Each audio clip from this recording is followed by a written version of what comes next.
Bienvenidos al canal Tras la Historia Católica. En el episodio de hoy vamos a explorar el mundo que existía antes de que el cristianismo comenzara. Un mundo marcado por la tensión, la esperanza y el poder. Imagina una tierra pequeña dominada por el imperio más poderoso del mundo, donde el templo era mucho más que religión. Era el corazón político y económico de la nación. Un pueblo que resistía, pero que vivía bajo presión constante. Y bajo esa aparente estabilidad, algo estaba por estallar. Grupos religiosos enfrentados, distintas interpretaciones sobre la acción de Dios y una expectativa creciente de un Mesías prometido. Roma lo sabía, la esperanza podía convertirse en una rebelión. El siglo I no era de tiempo de calma, sino de tensión espiritual y explosión política. Un mundo donde religión y poder estaban profundamente entrelazados, y donde todos parecían estar esperando algo. ¿Qué tipo de Mesías esperaba realmente el pueblo judío? ¿Por qué esa esperanza podía convertirse en una amenaza para el imperio? ¿Y qué tan preparado estaba ese escenario para un acontecimiento que cambiaría la historia? Eso es justamente lo que vamos a analizar hoy. En el año 63 a.C., el general romano Pompeyo tomó Jerusalén. Con ese acto, terminó la autonomía política judía y comenzó una nueva etapa. Judea pasó a formar parte de la esfera de poder de Roma. Décadas más tarde, bajo el emperador Augusto, el dominio romano se consolidó. Roma no siempre gobernaba directamente, prefería hacerlo mediante reyes aliados. En Judea, el más importante fue Herodes el Grande, cuyo trono dependía completamente del respaldo imperial. El control romano tenía un objetivo claro: estabilidad. Mientras hubiera orden y pago de tributos, Roma toleraba muchas costumbres locales. Sin embargo, la presencia romana era visible y constante. Impuestos obligatorios, supervisión política, presencia militar en momentos de tensión. Judea no era una provincia cualquiera, era un territorio pequeño, estratégicamente ubicado y con una identidad profundamente arraigada. Y aunque estaba sometida políticamente, no había perdido su conciencia histórica ni su sentido de pertenencia. Roma dominaba el territorio, pero no había conquistado del todo el corazón del pueblo. Esa tensión silenciosa marcaría el clima del siglo I. En el centro de Jerusalén se alzaba el edificio más importante de toda la nación, el templo. No era solamente un lugar de oración, era el corazón visible de la identidad judía. Allí se ofrecían sacrificios, se celebraban las grandes fiestas y se concentraba la vida espiritual del pueblo.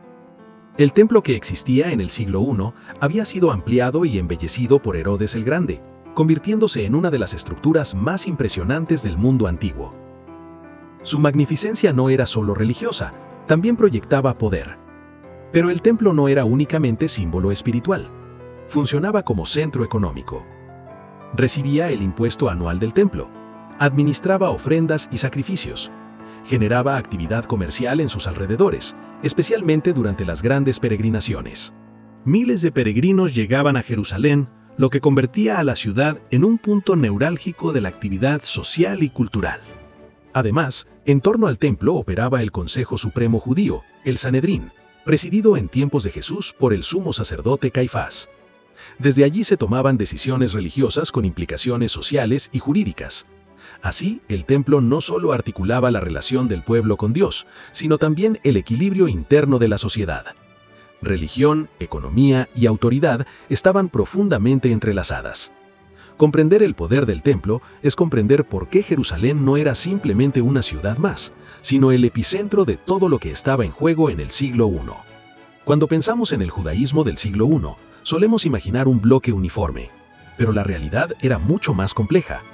No existía una sola forma de interpretar la ley, ni una única visión sobre cómo debía vivirse la fidelidad a Dios. Dentro del mismo pueblo coexistían corrientes distintas, a veces complementarias y otras profundamente enfrentadas. Los fariseos eran maestros de la ley y expertos en su interpretación. Creían que la santidad no debía limitarse al ámbito sacerdotal, sino extenderse a la vida cotidiana. Por eso desarrollaron tradiciones y explicaciones detalladas que buscaban aplicar la ley a cada aspecto de la existencia.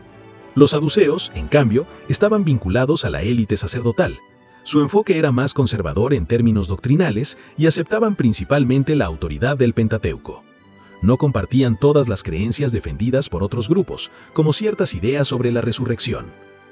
También existían movimientos más radicales o apartados de la vida urbana, como comunidades que buscaban una pureza estricta o sectores que veían la confrontación como una opción legítima frente a la situación del momento. Estas diferencias no eran meramente académicas. Implicaban disputas sobre autoridad religiosa, interpretación de la tradición y dirección futura del pueblo.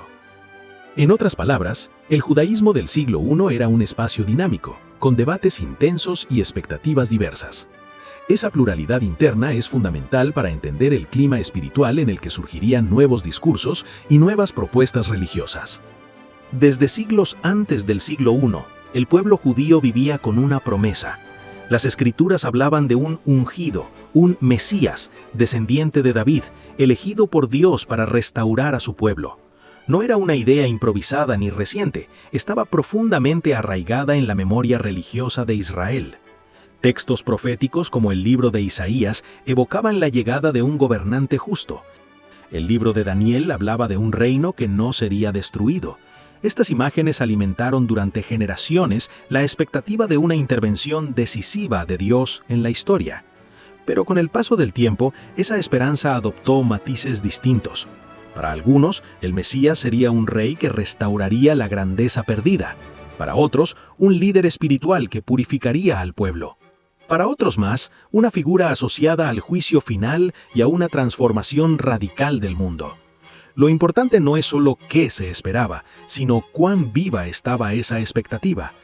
No era una doctrina olvidada en antiguos manuscritos. Era una convicción transmitida en la enseñanza, en la oración y en la imaginación colectiva.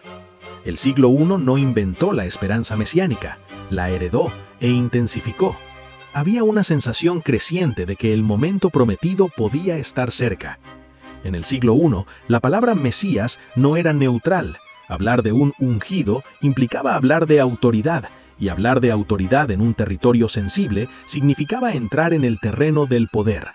La figura mesiánica, tal como muchos la imaginaban, no se limitaba al ámbito espiritual, estaba asociada a gobierno, restauración y liderazgo visible.